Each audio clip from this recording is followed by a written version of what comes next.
drilling into my head the stuff that I have to do and the stuff that I can't do, and then if I kind of deviated from those restrictions or rules, I would, feel guilty and beat myself up over it.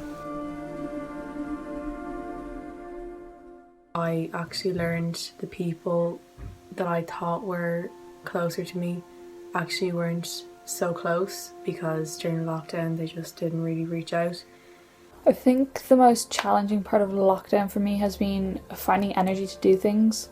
Like, I'm aware that there's so many things that I can do that I have time for now, but I just can't motivate myself to do it, can't bring myself to actually complete that activity. Not being with family and friends, but being in lockdown I got to be with both, because I was with my family during lockdown, and my friends and I, we'd Zoom call every now and then just to play a few games or just to chat. Doing online school was like the hardest part of lockdown for me, because like I found it way more stressful, because you got like way more work than you would in like actual school. I think for me the hardest part of lockdown was losing a routine and the stability of a normal life. I mean, like, the way we've been living, it isn't normal, it's quite foreign to a lot of us. The lack of interaction and the lack of routines. I rely a lot for my well-being and my mental health to see my friends and spend time with people that I love and that I want to be around. A few positives, I suppose. One was I became closer, weirdly, to some people, just talking to them online more and like having group calls with friends and family. That was funny and enjoyable. So yeah, I loved doing that. I actually enjoyed getting to know myself a bit better. Took some time to really kind of get inside my head and figure out what Amy's all about, I suppose. Yeah. I'm not like a super social or extrovert person. I quite like being on my own, so I felt like I didn't have to have an excuse for not being able to go out anymore, which was really nice. I figured out that it's not weird to be comfortable being on your own anymore. And I don't feel like it's ashamed to say that anymore.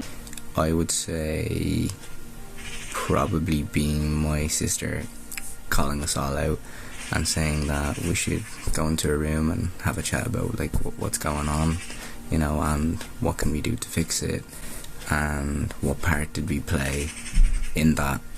So that would have been my favourite moment, because it was so unexpected. What I've really learned is that absolutely nothing is guaranteed or certain, and like no one knows what the future holds. So just to really focus on the things that will like always be there.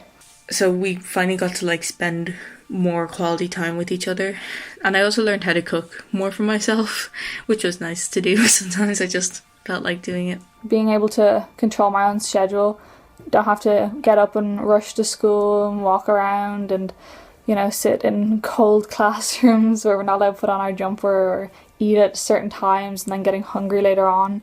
I think what I'm going to take from quarantine is like the realization of what's important, and then I can use that information to decide how I spend my time and energy. I'd like to kind of educate myself more now on, things that are happening in the world. I realise I didn't know much.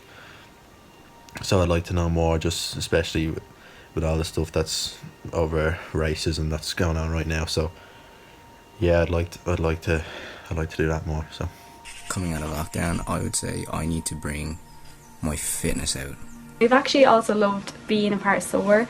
I find it just so refreshing every 2 weeks just to have somebody to speak to and talk about experiences and stuff like that and get to know other people. It's such a enjoyable experience that probably a lot of people don't get to have, so I'm very thankful for all of that.